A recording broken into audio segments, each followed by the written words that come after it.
For even after Adam and Eve fell in sin, God spoke of a promise, a future victory, a future hope. He set a promise in motion, one that nothing and no one could undo. Focus on the end goal, God's victory, God's plan. Let's begin with the end in mind.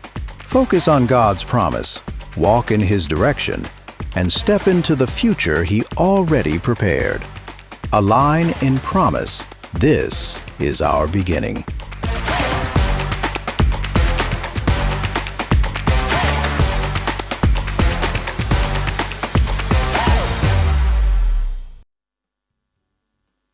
Baik, ini minggu terakhir. Benar ya? Minggu terakhir bulan Januari. Hari minggu terakhir.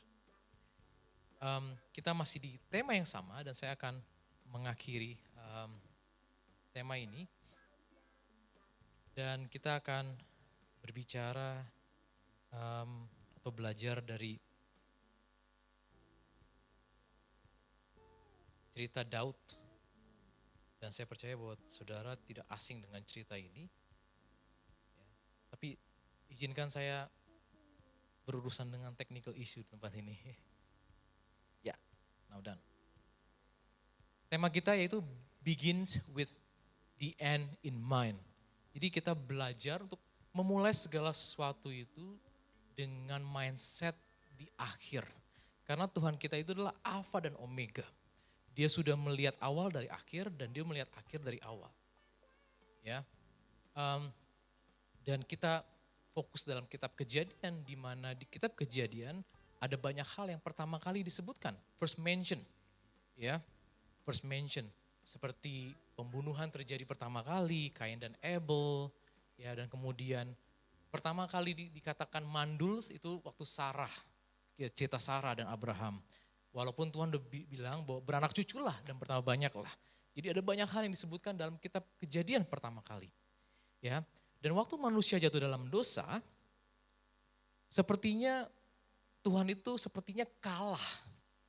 Bayangin, yang diciptakannya itu, yang serupa dengan gambarnya itu, menolak atau rebel terhadap Tuhan. Dan lebih mendengarkan suara si ular. Dengan kata lain, mereka berkata, ngapain kita butuh Tuhan hanya untuk mengetahui hal yang baik dan jahat? Why we have to listen to God? Why we have to depend on God? Kalau dengan makan buah ini kita tahu yang mananya baik atau jahat. So we don't need God. Terus sebabnya mereka makan buah itu. Tadinya mereka cuma tahu apa yang baik, setelah mereka makan, otomatis dengan pelanggaran itu mereka tahu apa yang namanya jahat. Tanpa perlu diajarkan. Dan waktu mereka jatuh dalam dosa, kemudian Tuhan sudah melihat akhir dari nasib si jahat itu. Yaitu dalam kitab Kejadian pasal yang ketiga, ayat 15. Dikatakan seperti ini. Aku akan mengadakan permusuhan antara engkau dan perempuan ini, antara ular dan perempuan ini. Antara keturunanmu dan keturunannya. Katanya keturunannya akan meremukkan kepalamu, crush your head, dan engkau akan meremukkan tumitnya. Dan di sini Tuhan declare the victory over the devil. Dia berjanji bahwa akan, ya, dikatakan akan dari keturunan si perempuan, bukan dikatakan dari keturunan pria, tapi dari keturunan perempuan. Dan ini berbicara tentang Tuhan Yesus, bahwa dia akan dilahirkan oleh seorang anak darah, yaitu Maria. Dan di sini dikatakan walaupun kemenangannya itu disertai dengan luka. Karena kepalanya si ular itu di-crush, artinya dia kalah, walaupun yang mengalahkannya itu disertai dengan luka. Jadi di sini saudara, kita belajar bahwa gak selalu kemenangan yang Tuhan berikan itu mulus. It's okay walaupun ada luka, tapi kalau kita bersama dengan Tuhan, berjalan bersama dengan Tuhan, it's fine. Dan Tuhan Yesus pun waktu lagi bangkit dari kematiannya, lukanya masih ada. Bekas lubangnya masih ada, tangannya pun masih ada. Bahkan di Wahyu dikatakan, digambarkan sebagai seekor anak domba, the lamb, yang lukanya masih di leher. Sampai di kitab Wahyu dikatakan. But God declared the victory over the devil. Dan hari ini kita akan belajar mengenai kemenangan, yaitu dari cerita Daud. Ya, jadi kita tahu bahwa Tuhan itu punya mindsetnya bahwa kita akan menang. Kita akan menang. Dan Tuhan juga ngomong udah declare perang antara kita dengan si iblis. Oleh karena itu jangan kompromi lagi dengan iblis. Jangan hitung-hitungan lagi ini boleh enggak, itu boleh enggak. Enggak. Udah declare war. Jangan berusaha kompromi, hari ini saya kompromi, besok enggak. Enggak. Ini kita belajar ya dari ceritanya Daud. Yaitu Daud dan Goliat. Nah saya kasih konteks dulu. Di 1 Samuel 14, di zamannya Saul, raja pertama, udah ada peperangan yang hebat antara bangsa Israel dan Filistin. Ya, dikatakan 1 Samuel 14 ayat 52, hebat peperangan melawan orang Filistin selama zaman Saul. Dan semua, bayangin semua pahlawan dan orang gagah perkasa yang dilihat Saul di negeri Israel itu dikumpulkan kepadanya. Jadi ini istilahnya udah di Avenger team lah. Semuanya yang keren-keren, yang gagah perkasa udah diambil sama Saul. Ini konteksnya di 1 Samuel 14. Dan saya juga mau tambahkan, di zaman itu tidak ada ditemukan seorang pandai besi di Israel. Jadi untuk mereka bikin pedang atau tombak itu enggak ada.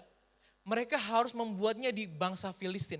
Bahkan untuk membajak, alat parit pun itu mereka harus datang ke negeri Filistin untuk membuat itu. Karena bangsa Filistin tahu kalau misalnya ada tukang besi nih, wah banyak senjata. Jadi di zamannya Saul cuma ada 2 orang yang punya pedang. Yaitu Raja Saul dan anaknya Yonatan. Ya. Lalu ini kan 1 Samuel 14, lalu kita loncat ke ceritanya Daud dan Goliat. Saya akan bacakan buat saudara. 1 Samuel 17 ayat 4.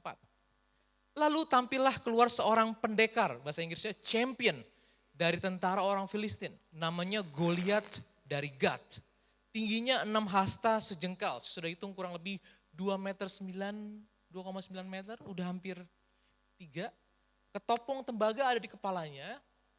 Dan ia memakai baju zirah yang bersisik, berat baju zirah ini 5.000 shikal tembaga.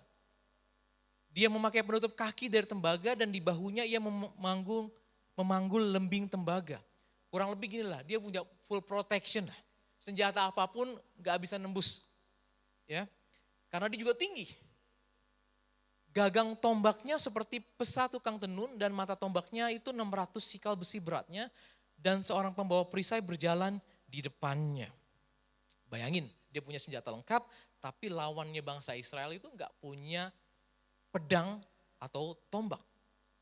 Ia berdiri dan berseru kepada barisan Israel, katanya kepada mereka, mengapa kamu keluar untuk mengatur barisan perangmu? Bukankah aku seorang Filistin dan kamu adalah hamba Saul? Pilihlah bagimu seorang dan biarlah ia turun mendapatkan daku. Jika ia dapat berperang melawan aku dan mengalahkan aku, maka kami akan menjadi hambamu. Tetapi jika aku dapat mengungguli dia dan mengalahkannya, maka kamu akan menjadi hamba kami dan takluk kepada kami. Pula kata orang Filistin itu, aku menantang hari ini barisan Israel, berikanlah kepadaku seorang, supaya kami berperang seorang lawan seorang. Ketika Saul dan segenap orang Israel mendengar perkataan orang Filistin itu, termasuk pahlawan-pahlawan tadi yang saya bilang. Yang gagah perkasa itu katanya apa? Maka apa? Cemaslah hati mereka dan sangat ketakutan. Yang perkasa aja ketakutan. Pahlawan-pahlawannya. Dan ini dilakukan di ayat 16, orang Filistin itu, Goliat itu maju mendekat pada pagi hari dan pada petang hari. Itu kayak breaking news, siaran berita. Saudara bangun pagi-pagi dengar berita, dia keluar, nakut-nakutin. Terus saudara pulang kerja sore-sore juga dengar siaran berita. Nah ini, di peak hours dia memberitakan suatu ketakutan. Demikianlah ia tampil ke depan 40 hari lamanya. Bayangin 40 hari loh. 40 hari ngeliatin breaking news, pagi dan sore. Gimana orang gak takut? Saudara pun kalau denger ya, misalnya New Zealand mau diserang gitu. Pagi sama sore, saudara dengar berita itu. Udah bukan kapal pesiar, kapal perang udah dekat Fiji lah. Ya, biasanya kan kapal feri itu yang mau datang. Ya, biasanya mau singgah ke H&M dulu mau beli baju, kali ini enggak. 40 hari. Saudara pasti udah ketakutan. Nah, beginilah. Mereka udah terpojok dan tidak bisa maju. Udah terpojok sama sekali. Mereka gak bisa maju karena ada the giant, ada raksasa yang menghalangi jalan mereka, di depan mereka. Dan judul khotbah saya hari ini adalah The Winning Team. The Winning Team, katakan sama-sama, The Winning Team. Ya, kita adalah in the winning team. Mari kita berdoa. Tuhan, kami berdoa supaya kami bisa mengerti firman-Mu, kebenaran-Mu, prinsip dan pola yang tersembunyi sehingga kami bisa aplikasikan dalam kehidupan kami hari ini. In the name of Jesus we pray, amen. Saudara, setiap orang itu pengen join di klub atau di tim yang luar biasa. Gak ada orang yang mau ngirim anaknya ke sekolah yang brutal atau ke sekolah olahraga yang brutal dan sebagainya. Nah, di sepak bola itu ada most favorite team, di mana players tuh pengen join ke tim ini, yaitu Real Madrid. Ya, walaupun saya bukan fansnya Real Madrid, tapi saya mengakui memang banyak sekali the best player pengen join di tim ini. Karena mereka udah dijuluki undisputed kings of global soccer. Udah 15 kali menang Liga Champions, terus reputasinya semua pemain hebat pasti ke sana. Ya. Dan walaupun mereka udah menang di Liga Eropa dan sebagainya enggak, tapi mereka mau join di sini nih, tim Real Madrid. Dan they have the highest social media followers, kayaknya 400 million. Dan karirnya juga luar biasa. Dan kita semua pasti pengen join the winning team. Saya ingat waktu saya sekolah, ada tim basket, mau dipilih. Ya, biasanya kalau udah dipilih satu orang satu kapten, dan dia dikasih kebebasan untuk milih siapa aja yang mau. Kita kan pengen, aduh saya dipilih dong. Ternyata saya nggak dipilih. Luka saya. Karena kalau orang udah masuk tim basket, saudara tahu reputasinya naik kan? Ya, udah tahu lah pasti yang orang anak basket diliatin para wanita-wanita. Bener, reputasi is important in school, especially in the middle school. Ya, di SMP itu penting membangun reputasi gitu. Tapi saya nggak terpilih. Kemungkinan besar karena saya nggak baik, nggak bagus di basket karena badan saya pendek banget gitu. But at least I try. Ya, nah, saudara. Kembali lagi ke ceritanya bangsa Israel tadi, mereka tuh sudah terpojok. Tidak ada jalan atau pilihan lain untuk melangkah. 40 hari, bahkan Saul pun yang badannya tinggi besar gak berani menghadapi Goliat. Lalu apa yang terjadi? Ini sepertinya udah kayak bangsa Israel ini udah dicemooh sedemikian rupa, katanya punya Tuhan yang besar. Katanya kamu menyembah Tuhan yang besar, Tuhan yang mencukupi. Nah lo kok sekarang kamu lihat nih siapa yang bisa nolong kamu. Kirim satu orang, gak ada yang berani. Lalu Tuhan mengirim seseorang. Kita baca ayat 20. Lalu Daud bangun pagi-pagi. Ditinggalkannya lah kambing dombanya pada seorang penjaga. Lalu mengangkat muatan dan pergi seperti yang diperintahkan Isai. Isai itu bapaknya kepadanya. Sampailah ia ke perkemahan ketika tentara keluar untuk mengatur barisannya dan mengangkat sorak perang. Bayangin, tiap pagi kan si Goliat ini kan selalu datangnya tuh pagi, breaking news dan sore. Nah Daud ini harus bangun subuh-subuh, dia gak mau miss.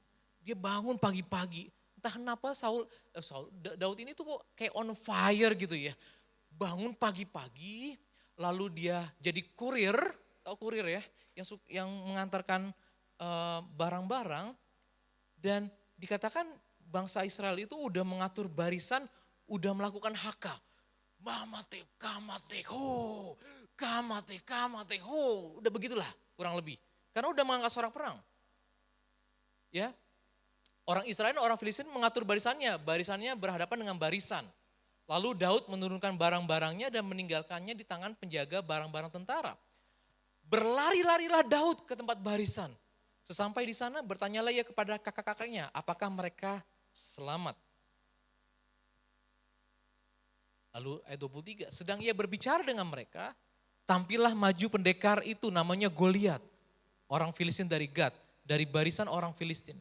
Ia mengucapkan kata-kata yang tadi juga dan Daud mendengarnya. Ini udah kayak di skrip. Dia setiap hari, pagi, sore mengatakan yang sama, propaganda yang sama. Tadinya bangsa Israel udah haka, udah cry war. Ayat 24, ketika semua orang Israel melihat orang itu, larilah mereka daripadanya dengan sangat ketakutan. Nah Daud pun mendengar apa yang dikatakan oleh si Goliat. Bangsa Israel lari menjauh dari the giant, takut lari menjauh dari raksasa itu. Padahal sudah mengangkat sorak perang. Berkatalah orang-orang Israel itu, sudahkah kamu lihat orang yang maju itu? Sesungguhnya ia maju untuk mencomoohkan orang Israel. Orang yang mengalahkan dia akan dianugerahi raja kekayaan yang besar. Raja akan memberikan anaknya yang perempuan kepadanya dan kaum keluarganya akan dibebaskannya dari pajak Israel. Saya nggak akan membahasnya, tapi saya mau nyelipin pesan gospel di sini. Bahwa ini juga berbicara tentang Tuhan Yesus. Bahwa Tuhan Yesus itu digambarkan seperti Daud dan Goliat itu dikatakan seperti si jahat. Dan hadiah dari itu adalah the bribe. Kitalah the bribe. Kitalah mempelainya. Yang didapatkan dari mengalahkan si jahat. Let's go to the next verse. Nah, ayat 45. Semua orang udah ketakutan. Semua orang lari. Dan kemudian Daud mendatangi, ini saya udah loncat banget di ayat 45. Sebelumnya Daud dipanggil sama Saul,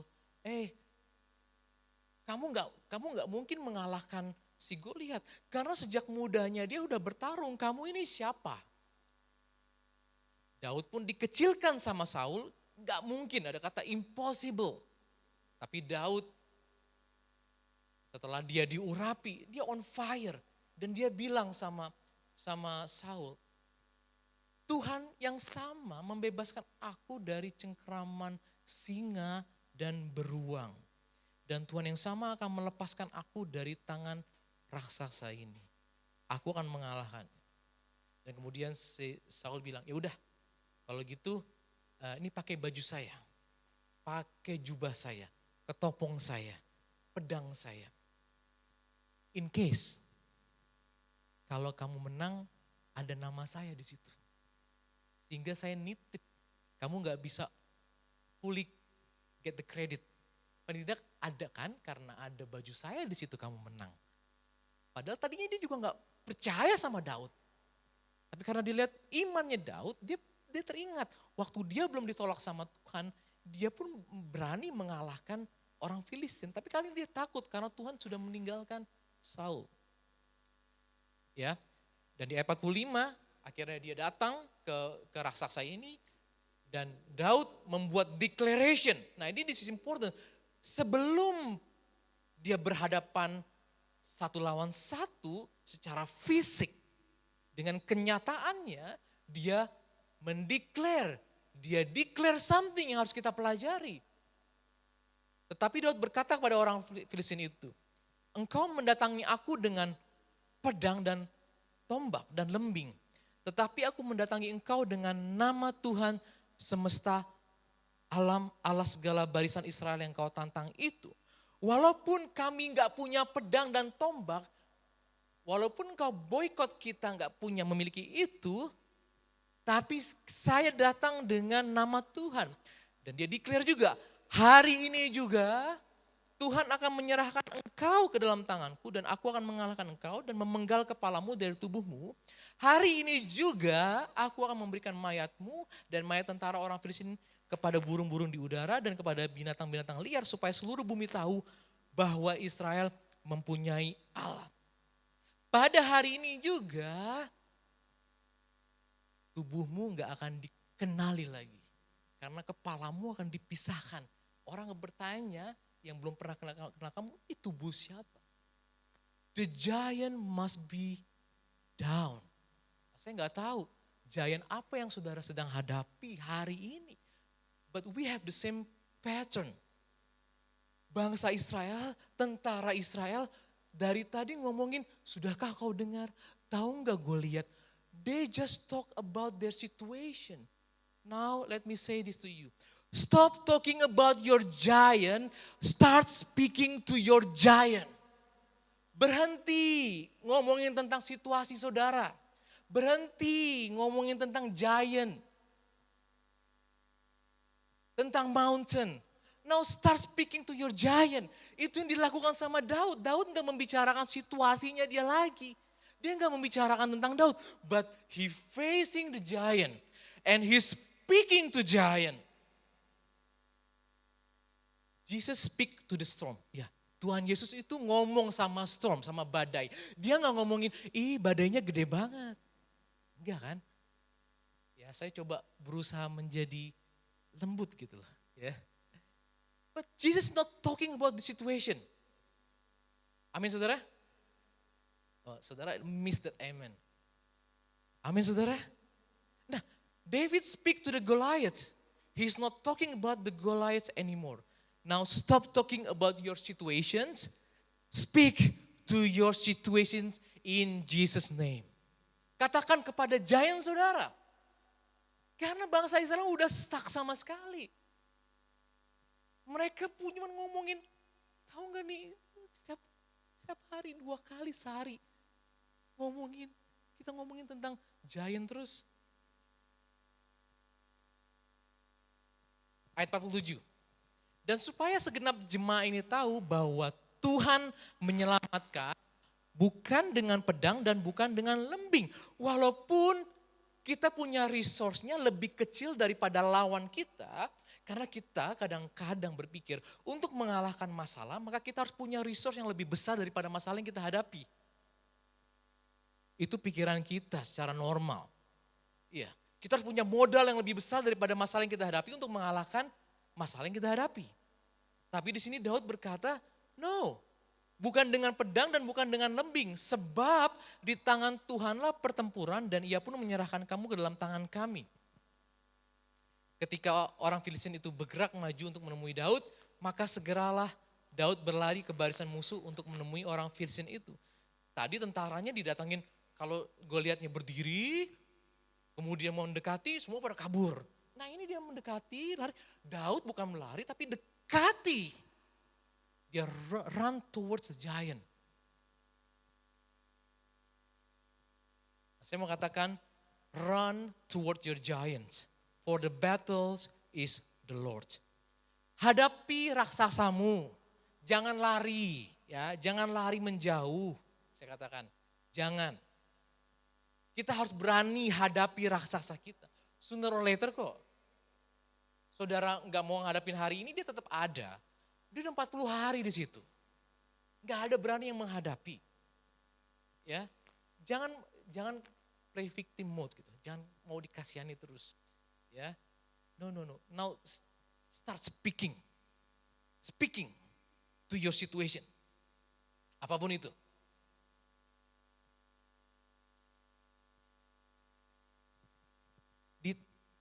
Di tahun 1837, ya, tahun 1800-an lah ya, ada seorang pemain catur namanya Paul Charles Murphy. Dia adalah seorang pemain catur Amerika. Dia terkenal. Selama karirnya yang singkat di akhir tahun 1850-an, Murphy diakui sebagai master chess terhebat di dunia. Dan komentator kemudian menyimpulkan bahwa ia jauh melampaui zamannya dibanding orang-orang yang ada di zamannya itu. Dan dia terkenal, suatu hari ada seorang reverend atau pendeta, namanya R.R. Harrison, dia tinggal di Richmond, Virginia. Sebelum dia menjadi pendeta, dia seorang pengacara juga. Dia punya koneksi banyak dengan orang-orang yang ternama. Kapten lah, hakim lah, banyak tentara gitu ya. Dan dia suka juga dengan catur, pendeta ini. Dia juga memiliki, dia join chess club, dan dia juga memiliki salinan lukisan Friedrich Moritz August Rezit. Sorry, saya nggak bisa nyebut, ini nama Jerman soalnya. Mungkin Kasusi bisa. Dan dia punya lukisan di rumahnya, dan kemudian dia ini undang Paul, karena dia tahu si Murphy ini ada di kotanya, dia coba undang ke rumahnya untuk makan malam gitu ya, untuk makan malam. Dan setelah makan malam selesai, kemudian si Murphy ini melihat lukisan, ya, lukisan yang berjudul The Devil's Checkmate. Saya pas taruh gambar ini, Justin ngelihat, oh I know that picture, wih dia lebih tahu daripada saya duluan. Kapan kamu nonton? Udah lama saya nonton. Ternyata anak kita udah duluan. Aduh. The Devil's Checkmate gitu ya. Dan setelah makan malam, sementara ini kesaksian dari pendeta Reverend ini, karena ini ada ditulis di koran. Korannya masih ada juga. Karena banyak orang meragukan kesaksian dari cerita ini. Ya. Dan setelah makan malam, ini ceritanya pendeta Harrison tadi. Sementara kami berkumpul di ruang tamu, perhatian kami tertuju pada sebuah lukisan yang berjudul chess player dalam bahasa Jermannya, Jude Age, sorry. Tapi nama lainnya adalah The Devil's Checkmate, ya, yang tergantung di ruangan itu. Nah, ukiran itu menggambarkan setan dengan gaya pakaian seperti yang versi Jerman dan sedang bermain catur dengan seorang pemuda, ya. Papan catur berada di atas lempengan sebuah makam. Jadi sebuah makam tuh. Ya, sebuah makam. Dan malaikat pelindung pemuda digambarkan menatap ke bawah dengan kesedihan dan ketertarikan yang mendalam pada posisi buah catur di papan catur. Nah, buah catur yang putih itu menggambarkan kebajikan, kebaikan, dan banyak diantaranya sudah ditangkap dan dibuang, ya, oleh si setan, si iblis. Dan bidak-bidak setan mewakili godaan dan kejahatan. Dan di sini kalau kita lihat di zaman itu lukisan itu bukan hanya sekedar lukisan, tapi ada pesan tersembunyi. Ya, di zaman 1800-an. Dan di situ lihat iblisnya itu, setan itu bukan ngeliat papan catur lagi, udah ngelihat anak mudanya itu lagi. Karena taruhannya itu adalah his soul, jiwanya. Dan udah checkmate gitu. Si pendeta ini juga ngerti catur, ini posisinya udah gak mungkin nih menang. Udah checkmate gitu ya. Dan malaikatnya pun yang menggambarkan cuman seperti kesedihan dan sebagainya. Dan si anak mudanya juga udah, apa yang harus saya lakukan? Itu sama seperti apa yang terjadi bangsa Israel. Udah gak bisa maju lagi nih, udah checkmate nih.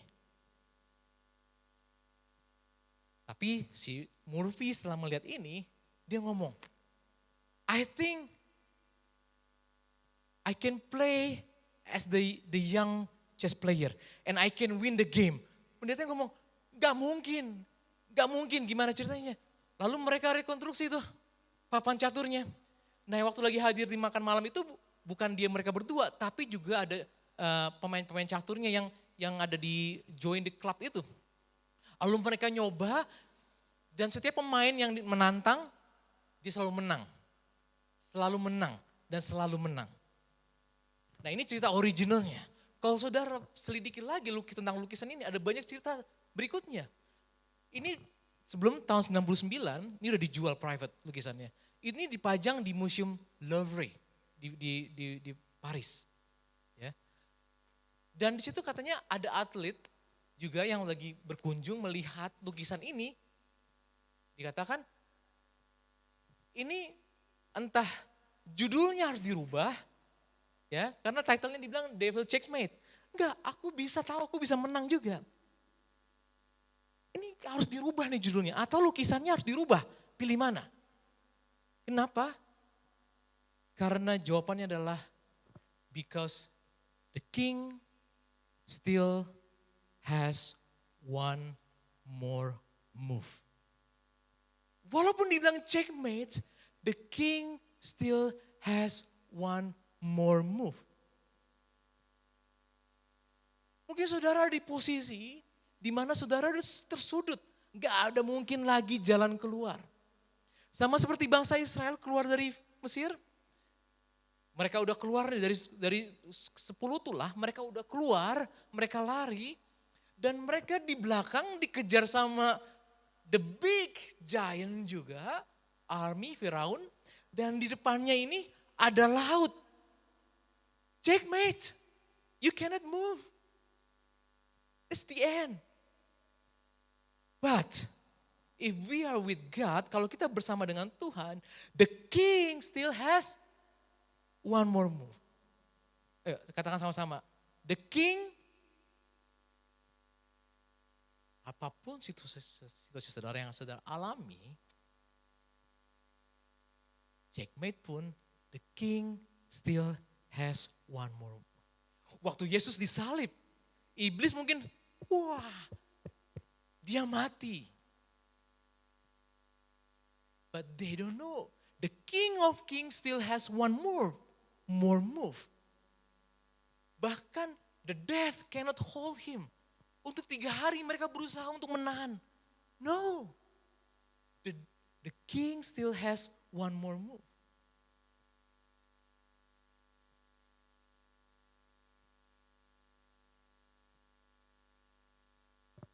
Amin saudara.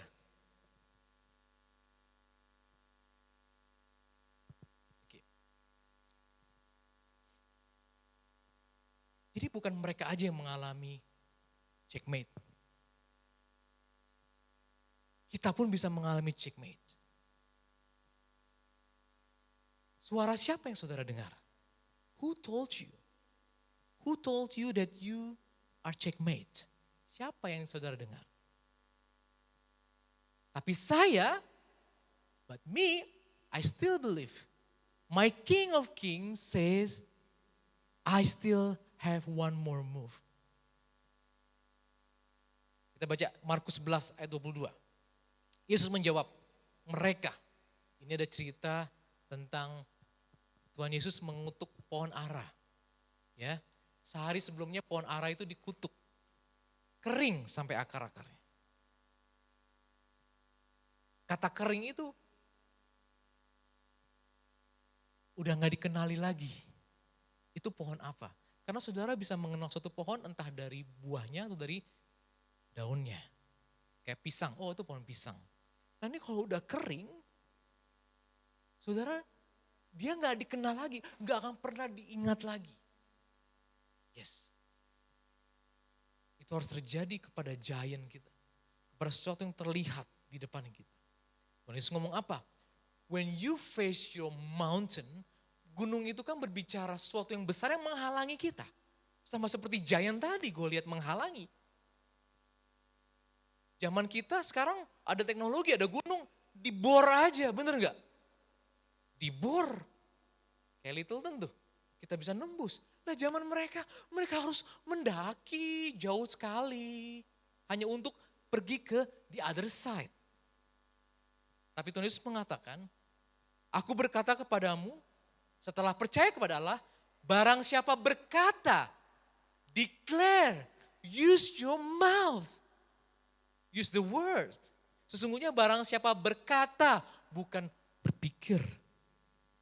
Bukan duduk tenang. Tapi berkata kepada gunung ini, beranjaklah dan tercampaklah ke dalam laut, asal tidak bimbang hatinya, tetapi percaya bahwa apa yang dikatakannya itu akan terjadi, maka hal itu akan terjadi baginya. Apa yang dikatakannya, declare, itu yang Daud lakukan. Pada hari ini juga Tuhan akan menyerahkan engkau. He declare. He declare. Nah saya tahu, masalahnya saya ngerti.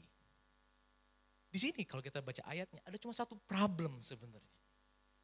Asal tidak bimbang. Doubt, keraguan itu adalah permasalahannya. Kenapa orang bimbang? Kemungkinan besar saudara mendengar dari sumber yang salah.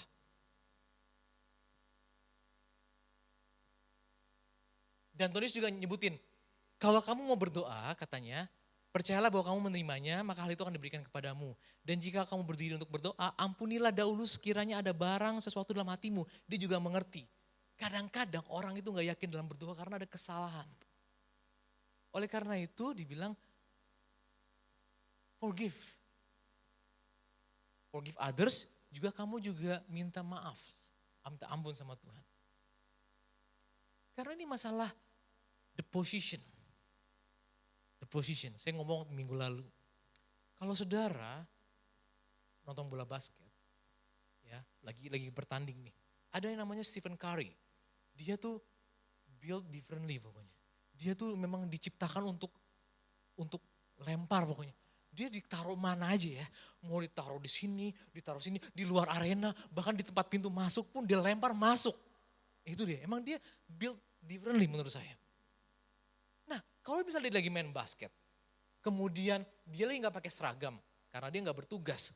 Dan dia coba masukin bola, walaupun dari jarak manapun masuk, diperhitungkan gak? Enggak, karena posisinya dia gak dibenarkan. His position is not on the righteous, gak dibenarkan. Nah, sama seperti saudara saat berdoa, kalau saudara pikir, no, you're still hostile to God, yang saudara dengar cuman berita negatif, ya, nggak ada firman Tuhan yang saudara baca, menjauhi pertemuan ibadah, menjauhi semuanya, maka yang terjadi adalah cuma keraguan, apa iya ya, apa benar ya apa yang saya declare, nah itu. The problem is doubts.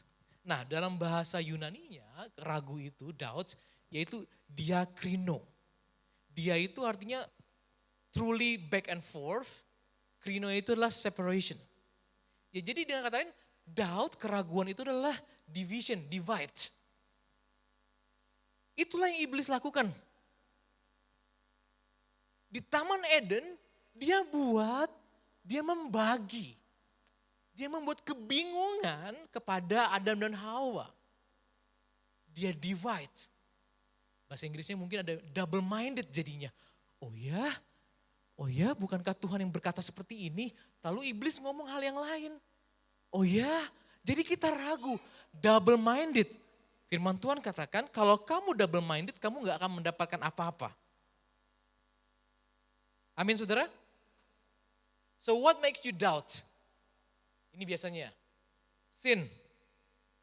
Ya, itu yang membuat kita ragu sama Tuhan. Hawa dan Adam waktu jatuh dalam dosa mereka sembunyi. Takut. Stay away from God's people. That makes you doubt. Stay away from God's presence. Listen to the wrong source. Seperti tadi, bangsa Israel, Saul mendengar sumber yang salah.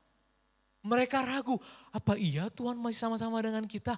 Apa iya kita bisa mengalahkan ini? Apakah kita bisa maju? Mereka doubt. Tapi doubt berbeda. Saya mau katakan, when you believe God is with you, you are in the winning team. Not your might, not your power, but God. Seperti lagu sekolah minggu katakan, bukan kuat, bukan gagah, tapi rohku kata Tuhan. Dari berikutnya apa sih? Gunung, diratakan gunung. Ngomongin gunung, bener gak? Speak to your mountain. Ini bukan saya yang ngomong. Your King of Kings. Your Lord of Lords yang ngomong. Tuhan yang saudara sembah. Speak to your mountains. Don't talk about your mountains katanya. Ini yang ngomong Tuhan Yesus. Karena when you believe God, percaya kepada Tuhan, you are in the winning team. It's not about you, but the captain behind your team. Tentang kaptennya siapa. Nah ada hal yang menarik dari cerita Daud tadi. Saudara perhatiin gak? Kok Daud ini kayak on fire gitu ya. Ke gereja maunya datangnya lebih awal. On fire. Kalau saudara baca dari tadi 1 Samuel 17, saya kutip beberapa ayat. Ayat 20, disuruh bapaknya, lalu Daud bangun pagi-pagi. Yang lain masih tidur, saya udah bangun. Ditinggalkannya kambing dombanya pada seorang penjaga, dia datang dulu ke penjaganya, saya titipin dulu ya. Dan kemudian dia load, mengangkat muatan dan pergi seperti yang diperintahkan Isai kepadanya. Kan kalau orang yang takut, nggak mau perang takut. Lalu di 22 setelah sampai di tempat kemah, lalu Daud menurunkan barang-barangnya dan meninggalkannya di tangan penjaga-penjaga barang tentara. Berlari-larilah Daud ke tempat barisan. Dia on fire banget nih. Udah kayak mau nonton konser Ed Sheeran. Saya mau yang paling depan. Nah kayak gini dia. Bertanyalah ia kepada kakaknya, apakah mereka selamat? Saya loncat lagi ayat 48. Ketika orang Filistin si Goliat bergerak maju untuk menemui Daud, maka segeralah Daud berlari. Yang orang pada ketakutan lari ke sana, dia on fire. Something happen. Yang terjadi ini ada rahasia nih. Yang harus kita grab. Karena cuma dia yang bisa ngomong to the giant. Dan ayat 51, Daud berlari lagi mendapatkan Goliat. Waktu Goliat udah jatuh ya, lalu berdiri, diambilnya pedang, dan dia dieliminasi. The giant is gone. Nah, ini rahasianya yang mau saudara saya dapati. Ternyata, kalau kita baca pasal sebelumnya, waktu dia diurapi, 1 Samuel 16. Saya baca bahasa Inggrisnya ya. Then Samuel took the horn of oil and anointed him in the midst of his brother. And the Spirit of the Lord rushed upon David. Ternyata ada Roh Kudus itu yang rush, yang membuat dia rush. From that day forward, and Samuel rose up and went to Ramah. Jadi kuncinya di sini adalah ada minyak, the fresh oil and anointing. Ini yang membuat his declaration is strong. Karena ada Roh Kudus and anointing yang membuat perkataannya, declarationnya ini sejalan, selaras, align with God's kingdom.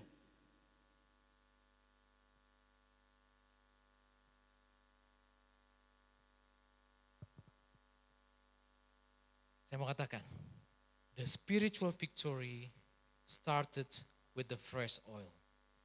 Jadi ternyata kemenangan Daud itu dimulai dari mana? Urapan itu. The fresh oil. Karena urapan ini, oil ini, it's endorsement. Ada sesuatu yang teraktivasi.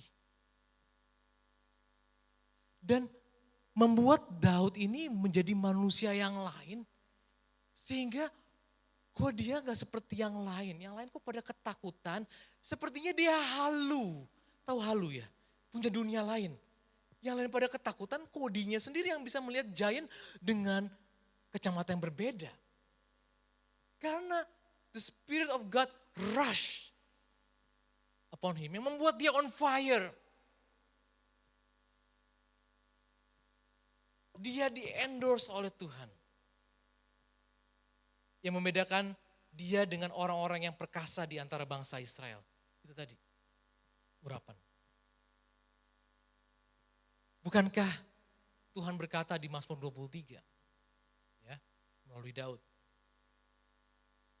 Dia ngomong, gembala yang baik menuangkan minyak di kepalaku.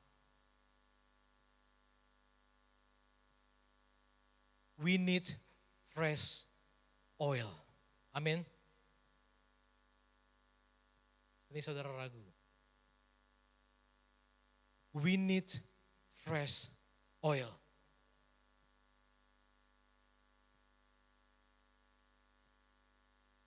Karena kalau fresh oil itu gak penting, buat apa Samuel jauh-jauh untuk datang? Dia resiko loh, dibunuh sama Saul. Buat apa dia datang jauh-jauh?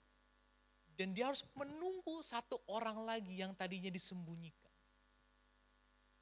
Kalau memang oil itu nggak penting.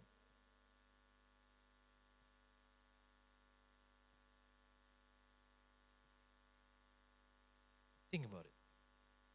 Ya sudah selesai. Saudara, you are in the winning team. Dan tadi kita belajar, sama seperti Daud.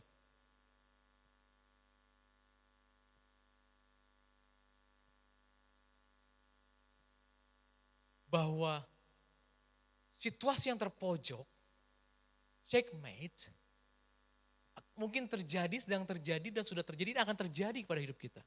Checkmate. Dan seperti nggak ada jalan lain. Maju kena, mundur kena. But David decided to stop talking about the giant. Start speaking to your giant. This is how the winning team works. Yang kedua, kita belajar tadi. Face your giant. Don't run away. Dan yang paling penting ternyata, kenapa Daud nggak ragu dengan declaration? Kenapa dia sejalan selaras dengan Tuhan? Karena dia dekat dengan Tuhan, karena ada pengurapan sebelumnya. Saya nggak mengatakan bahwa pengurapan menjadi suatu mantra, bukan. But it's endorsement. Itu adalah tugas dari seorang gembala yang baik. Ada fungsi minyak lain. Kalau saudara baca, kenapa ada harus minyak ditaruh di atas kepala domba dan sebagainya. Ada alasannya. Tapi saya nggak membahas di sini. But this is really important. Kapan terakhir saudara mendapatkan fresh anointing? Dan hari ini, saya punya minyak.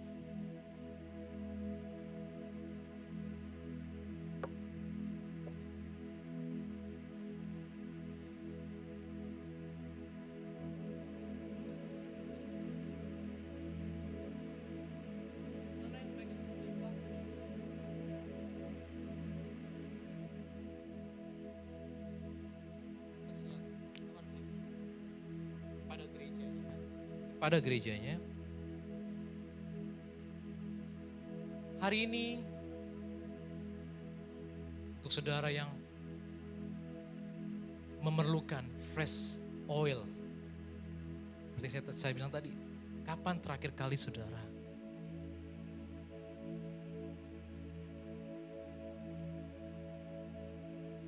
mendapatkan minyak yang baru?